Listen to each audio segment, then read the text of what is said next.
Hello there, shooters, collectors, history buffs, and people who left their devices unattended and it started playing random videos. Welcome to another episode of What I Found in Dad's Secret Arsenal. Today I'd like to present this Colt single-action army replica made by Herters. Well, not necessarily made by Herters, but though it is labeled Herters. You see it up there. Herters was a company kind of like Bass Pro Shops or Cabela's, and it was an outfitter.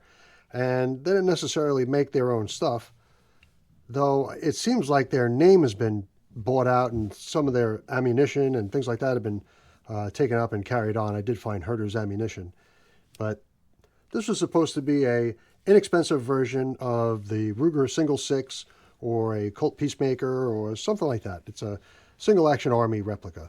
And this one was made by J.P. Sauer and Son in West Germany.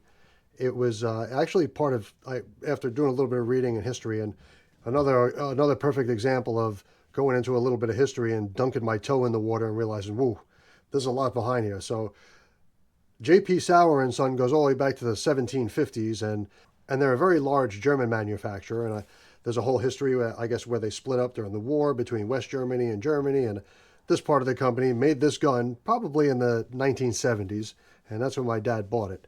I didn't look it up to see exactly what year it was made, but I'm assuming, I remember when he got this gun. I think he made the grips for this. I think it came with black plastic grips, and he made these for it. And they're pretty wide. They're a little thick for my hands. I have smallish hands, so it's a little wide down on the bottom for me, if I'm being honest here. But it's a really nice gun. It's very well made.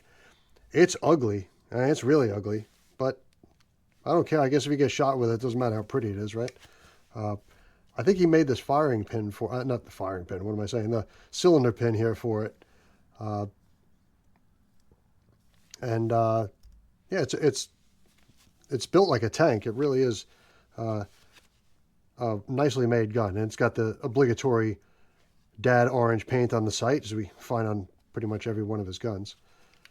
This one's chambered in .44 Magnum. I think I said that. They also came in a Herters own cartridge, which was a 401 power mag. And a lot of the earlier guns were chambered in that cartridge. You'll hear that it makes the 4 clicks when you cock the hammer. 1, 2, 3, and 4.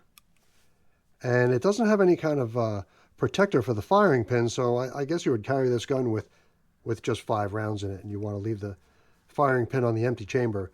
Or if you know any differently, please leave it down in the comment section how you would carry this. I know some people put the cylinder in the middle, I think, or maybe with this gun with 1 click, seems like that would be the position to carry it in with 6 rounds in the chambers. Because it seems like you don't want to carry it with a round underneath the firing pin and have something hit the hammer. If you drop the gun or something like that, the gun could go off. So, but it looks like in the first click position that it keeps the hammer off the firing pin, and you can't pull the trigger and you can't push it down onto the pin. So I think that's probably would be the way you carry it. Otherwise, if you do it like this, it's right on top of that primer if you have the chamber loaded. Well, I guess if you miss with all the rounds in the chambers, you could always use it as a club, because it is a big, heavy piece of machinery. I weighed it in, and it comes in at just under 3 pounds unloaded. Being that Herters was an outfitter and they were a mail order company, it's conceivable that you could have just mail ordered one of these and had it dropped right on your doorstep. And it probably would have taken 6 to 8 weeks for delivery back then. No Amazon Prime. But you still would have gotten a nice .44 caliber handgun dropped on your doorstep without having to go through any background checks or FFLs or anything like that. It does have very nice sights on it. Actually, it looks like you'd be able to hit where you're pointing it at. And they're adjustable every which way. It's got a little spring in there. But there you have it. The Herters .44 Magnum. I think that wraps it up for this episode. Thanks for watching, and we'll catch you next time.